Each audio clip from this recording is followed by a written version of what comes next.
हमारे देश में 15 अगस्त और 26 जनवरी पर क्या क्या किया जाता है। ये दोनों दिन पे क्या होते हैं, आप अगर थोड़ा सा ध्यान दें तो आपको याद आएगा। और लाल किले पर कौन कौन से कार्यक्रम होते हैं। तो ये दोनों ही दिन हमारा जो है राष्ट्रीय त्यौहार है ना। तो मेरे प्यारे बच्चों, मेरी कक्षा में आप सभी का स्वागत है और हम करने वाले हैं कक्षा 4 हिंदी गुंजन का पाठ 5 हमारा तिरंगा झंडा। राष्ट्रीय झंडा देश के सम्मान का प्रतीक होता है, ये तो आप सभी को पता है। इसके सम्मान को बनाए रखने के लिए देश के सैनिक अपने प्राणों का बलिदान कर देते हैं। हमारे राष्ट्रीय झंडे को तिरंगा कहते हैं क्योंकि इसमें 3 रंग होते हैं, इसलिए इसको तिरंगा कहा जाता है। तिरंगे में इस्तेमाल किए गए केसरिया, सफेद और हरे रंग की पट्टियां तथा बीच में बना अशोक चक्र हमें कुछ संदेश देते हैं। तो जो हमारा राष्ट्रीय ध्वज है, इसमें जो भी कलर हैं और जो भी इसका डिज़ाइन है वो कुछ सोच के रखा गया होगा, उसका क्या अर्थ है, यही हम इस पाठ में आज पढ़ेंगे। हे भारत के बच्चों, भारत के नागरिकों, सावधान की मुद्रा में खड़े हो जाओ क्योंकि तिरंगा झंडा फहराया जा रहा है। ये हमारे देश की पताका है। आओ इसके नीचे हम मिलकर गाएं। तो यहाँ पे क्या कहा जा रहा है कि भारत के बच्चों, हमारे देश के नागरिकों, सावधान की मुद्रा में खड़े हो जाओ। सावधान मतलब एकदम सीधे बिना हिले डुले खड़े होना है क्योंकि तिरंगा झंडा फहराया जा रहा है। तो जब भी तिरंगा फहराया जाता है तो हमें सावधान की मुद्रा में खड़े होना होता है। ये हमारे देश की पताका है, यानी कि हमारा राष्ट्रीय चिन्ह है, हमारा ध्वज है। आओ इसके नीचे हम मिलकर गाएं। तो इसके नीचे क्या गाया जाता है? झंडा ऊंचा रहे हमारा। तो हम कोई भी राष्ट्रीय गीत इसके नीचे गाते हैं। ये मात्र झंडा नहीं, हमारी आन भी है और प्राण भी है, यानी कि इसी से हमारी शान है और हमारे जान इसी में है। इसके ऊंचा रहने का अर्थ है देश की शान बनी रहना। इसके 3 रंगों में हमारी एकता की कहानी लिखी है। केसरिया रंग का अर्थ है बहादुरी। तो सबसे पहले कहा गया है कि इसके जो 3 रंग हैं उसमें हमारी एकता की कहानी है। उससे क्या पता चलता है? हमारी एकता क्या होती है कि कैसे हम लोग एक साथ मिलजुल कर रहते हैं। तो केसरिया रंग जो सबसे ऊपर रंग होता है, जिसको ऑरेंज कहा जाता है, वो बहादुरी का प्रतीक होता है। यह रंग याद दिलाता है उन वीरों की जिन्होंने देश को आज़ाद कराने में अपना जीवन बलिदान किया। तो हमारे देश को आज़ाद करने के लिए बहुत सारे देश वासियों ने और लोगों ने अपनी जान दे दी थी आज़ादी के टाइम पे। तो ये उसका प्रतीक है। आओ हम सब इस झंडे के नीचे एकजुट होकर प्रतिज्ञा करें कि हम बहादुर बनेंगे। तो इसके नीचे क्या प्रतिज्ञा करनी होती है, क्या प्रण लेना होता है कि हम सब बहादुर बनेंगे और जहाँ ज़रूरत होगी वहाँ हम अपने देश के लिए लड़ेंगे। तिरंगे झंडे में दूसरा रंग सफ़ेद है। तो और केसरिया रंग के नीचे कौन सा रंग होता है? सफ़ेद। ये हमारे विचारों की पवित्रता को प्रकट करता है। ये हमारे विचार में पवित्रता को दिखाता है। इस रंग में महात्मा बुद्ध की करुणा दिखाई देती है। गांधी जी की अहिंसा मुस्कुराती है। तो इसमें महात्मा बुद्ध की करुणा छिपी है, ठीक है। और अहिंसा यानी कि हमें शांति से रहने का प्रतीक है, दिखाता है ये। आओ हम दुश्मनों को भी प्यार से मित्र बना लें और इस झंडे के नीचे खड़े होकर विश्व में शांति लाने का प्रण लें। तो इसके नीचे हम अब चाहते हैं कि हम अपने विश्व में शांति लेकर आएं। इस रंग का प्रतीक है, ठीक है। तो जहाँ पे बहादुरी की ज़रूरत हो वहाँ हम लड़ सकते हैं, और जहाँ हम चाहते हैं कि हमारा जो देश है, हमारा जो विश्व है, ये सब मिलकर शांति से रहे। झंडे के हरे रंग का अर्थ है हरियाली और खुशहाली।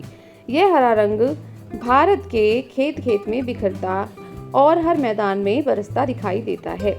तो सबसे नीचे वाला रंग कौन सा है? हरा। और ये किस चीज़ का प्रतीक है? ये हरियाली और खुशहाली का प्रतीक है।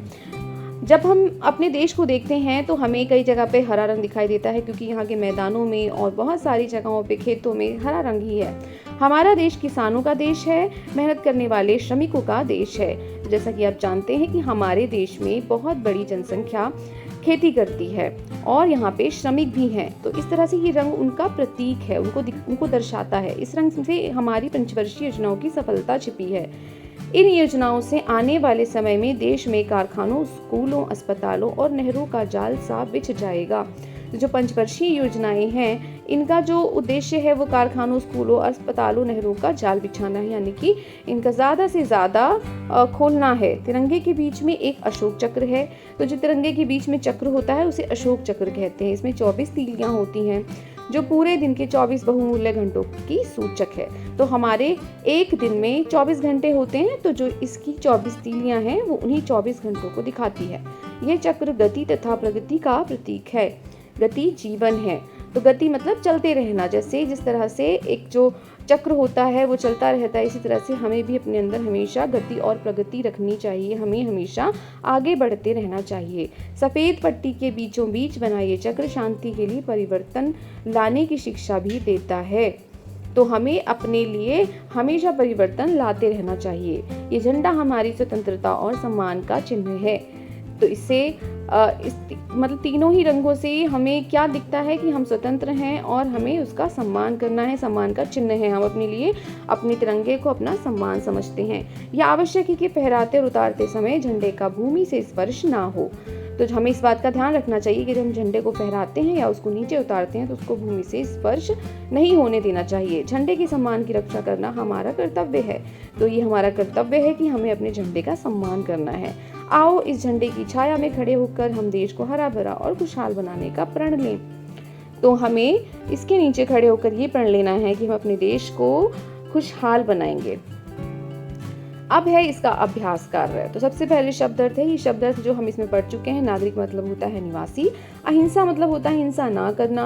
पंचवर्षीय 5 साल की जो योजनाएं हैं उनको पंचवर्षीय योजनाएं बोलते हैं। तो कोई भी चीज़ जब 5 साल की होती है तो उसे पंचवर्षीय बोला जाता है। प्रगति मतलब होता है उन्नति। प्रतीक मतलब चिन्ह या फिर निशान। परिवर्तन मतलब बदलाव। सम्मान मतलब आदर। स्पर्श मतलब छूना। कर्तव्य मतलब फर्ज और प्रण मतलब शपथ। इसके बाद है मौखिक प्रश्न। मौखिक प्रश्न में इनके उत्तर हम देख लेते हैं।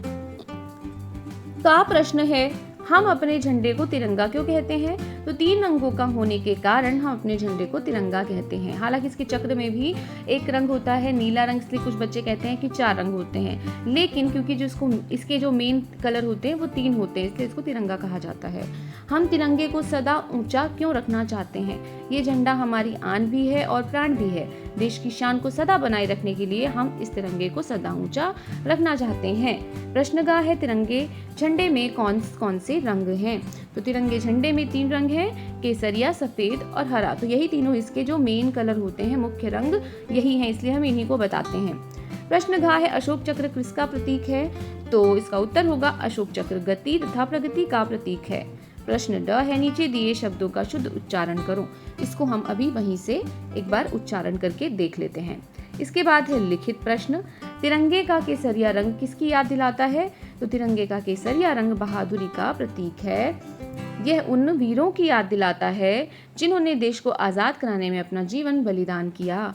प्रश्न ख है, सफेद रंग क्या संदेश देता है? उत्तर है, विचारों की पवित्रता बताने वाला सफेद रंग महात्मा बुद्ध की दया और महात्मा गांधी की अहिंसा का संदेश भी देता है। प्रश्न ग है, हरा रंग कहाँ कहाँ दिखाई देता है? इसमें क्या छिपा है? तो हरा रंग भारत के खेतों और मैदानों में बिखरा दिखाई देता है। इसमें हरियाली और खुशहाली छिपी है। प्रश्न घ है, हम तिरंगे का सम्मान किस प्रकार करते हैं? उत्तर है, हम ये ध्यान रखते हैं कि झंडे को फहराते और उतारते समय उसका भूमि से स्पर्श ना हो। राष्ट्रीय ध्वज को फहराते समय हम सावधान की मुद्रा में खड़े रहते हैं। तो ये सारी चीजें हैं जिन चीजों का हम ध्यान रखते हैं। मौखिक प्रश्नों का उच्चारण हम इसमें देख लेते हैं। नीचे दिए गए शब्दों का शुद्ध उच्चारण करो। प्राण, मेरे पीछे पीछे आप उच्चारण कर सकते हैं। प्रतिज्ञा, पवित्रता, अहिंसा, विश्व, खुशहाली, श्रमिकों, पंचवर्षीय, चक्र, हरियाली। तो इस तरह से इन शब्दों को पढ़ा जाता है। फिर है, दिए गए शब्दों में से सही शब्द चुनकर वाक्य पूरे करो। क है, यहाँ पे आपको कुछ ऑप्शंस दिए गए हैं बॉक्स में साइड में, ये ठीक है, यहाँ से फिल करना है। तो पहला वाला किया हुआ है, केसरी रंग का अर्थ है बहादुरी। ख है, डैश रंग हमारी पवित्रता को प्रकट करता है। तो कौन सा रंग प्रकट करता है पवित्रता को? सफेद रंग, तो दूसरे में सफेद आएगा। ग है, प्रति वर्ष डैश के दिन हमारे प्रधानमंत्री इस झंडे को लाल किले की प्राचीर पर फहराते हैं। किस दिन फहराया जाता है? 15 अगस्त के दिन। घ है, डैश रंग का अर्थ है हरियाली और खुशहाली। किस रंग का अर्थ होता है? हरियाली और खुशहाली, जैसा कि इसी में आ रहा है हरियाली, तो इट मीन्स हरा, हरे रंग से। अगला है, तिरंगे के बीच एक डैश बना होता है। क्या बना होता है? अशोक चक्र बना होता है। अगला है पाठांश को पढ़कर प्रश्नों के उत्तर लिखो। तो ये जो प्रश्न है ये इसी पाठांश के ऊपर आधारित है। जैसे कि पहला प्रश्न है, हरा रंग कहाँ बिखरा है? तो झंडे के हरे रंग का अर्थ है हरियाली और खुशहाली। यह हरा रंग भारत के खेत खेत में बिखरता और हर मैदान में बरसता दिखाई देता है। तो जो क का उत्तर है वो यहाँ से होगा कि हरा रंग भारत के खेत खेत में बिखरता और हर मैदान में बरसता दिखाई देता है। ठीक है, ये का उत्तर होगा। फिर है, भारत किन किन का देश है? हमारे देश किसानों का देश है, मेहनत करने वाले श्रमिकों का देश है। तो ये हो गया हमारा ख का उत्तर। ग है, हरे रंग में क्या छिपा है? तो इस रंग में हमारी पंचवर्षीय योजनाओं की सफलता छिपी है। तो इस तरह से ये आपका पठित गद्यांश हो गया। अगला है, सही उत्तर चुनकर चिन्ह लगाओ। पहला है, झंडा फहराते समय हम उसका सम्मान कैसे करते हैं? झंडा गान गाकर, खड़े होकर, ताली बजाकर या फिर प्रतिज्ञा लेकर। तो इसका सही उत्तर होगा खड़े होकर। ख है, झंडे के किस रंग में पंचवर्षीय योजनाओं की सफलता छिपी होती है? हरे रंग में। ऑप्शन जो फर्स्ट वाला है हरे रंग, वो सही होगा। अगला है, मूल्य परक प्रश्न। देश की सेवा के लिए हमें क्या क्या करना चाहिए? ये आपको खुद लिखना चाहिए। फिर है, पाठ से चुनकर निम्नलिखित वाक्यांशों और शब्दों के लिए एक एक समानार्थक शब्द लिखो। जैसे कि केसर के रंगों को क्या बोलते हैं? केसरिया। 5 सालों की, इसको 5 सालों की कोई चीज को क्या बोलते हैं? पंचवर्षीय। 3 रंगों का तिरंगा। आजादी, स्वतंत्रता, शपथ, प्रतिज्ञा, सूचक चिन्ह। अब दाईं ओर स्वयं द्वारा लिखे शब्दों का शुद्ध उच्चारण करो। यहाँ पे जो शब्द आप खुद लिखेंगे उनका उच्चारण करने को कहा गया है। अगला है दूसरा, विशेषण शब्द किसी व्यक्ति या वस्तु की विशेषता बताते हैं। ठीक है, तो विशेषण शब्द क्या होता है? जो किसी की विशेषता बताए। भाववाचक संज्ञा शब्द मन के भाव और गुण के बारे में संकेत करते हैं। और भाववाचक संज्ञा क्या होते हैं? वो मन के भाव के बारे में बताते हैं। तो जो भाववाचक संज्ञा है वो विशेषण से बनते हैं। इस तरह से आप यहाँ से देख सकते हैं। जैसे बहादुर से, बहादुर क्या है? एक विशेषण है कि कोई बहादुर है, तो वो क्या हो गया? वो विशेषता हो गई उसकी। लेकिन अगर उसको हम बहादुरी लगा दें तो ये भाववाचक संज्ञा हो गई।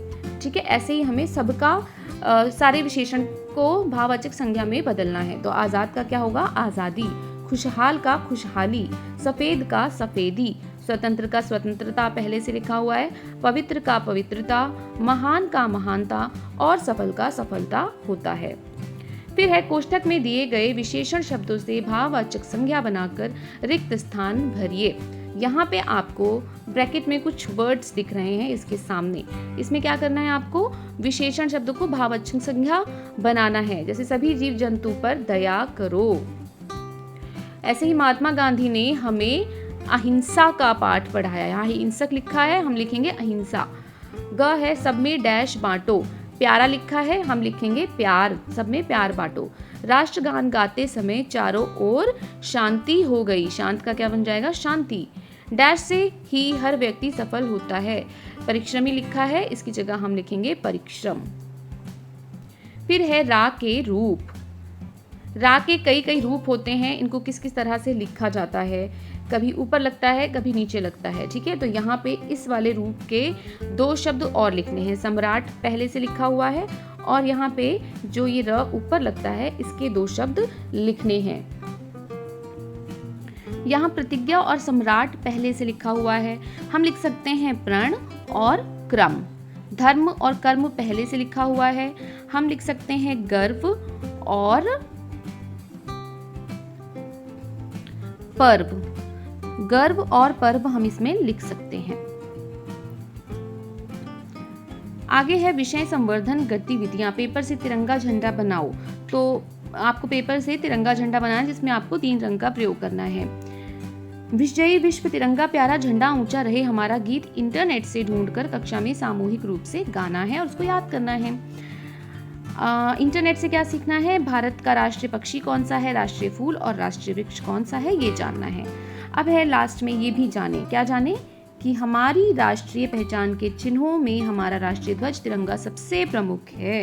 ठीक है, तो तिरंगा सबसे प्रमुख है इन सब में। हमारा राष्ट्रगान जनगण मन है और राष्ट्रीय चिन्ह नेशनल एम्ब्लेम क्या है? अशोक स्तंभ है। राष्ट्रगान ये हमारे देश का गौरव गान है जिसे राष्ट्रीय महत्व के सभी अवसरों पर गाया जाता है। इसे रविंद्रनाथ ठाकुर ने लिखा था। इसका गान आदरपूर्वक खड़े होकर करना चाहिए। तो राष्ट्रीय गान कौन सा है? जनगण मन अधिनायक जय है। ठीक है, तो ये हमारा राष्ट्रीय गान है। राष्ट्रीय प्रतीक या चिन्ह क्या होता है? वाराणसी के सारनाथ में बने अशोक स्तंभ का ऊपरी भाग हमारा राष्ट्रीय चिन्ह है, जिसमें 4 सिंह हैं, शेर पीठ से पीठ जोड़े खड़े हैं। ये प्रतीक बताता है कि हम शांति और सद्भावना के लिए वचनबद्ध हैं। राष्ट्रीय प्रतीक में दिखाई देने वाले 3 सिंह शक्ति, साहस और विश्वास के प्रतीक हैं। यह आपको पुराने सिक्कों में भी मिल जाएगा और कुछ नोटों में भी बना हुआ होता है। तो यहाँ पे हमारा ये पार्ट समाप्त होता है। I hope you like this video. Thanks for watching.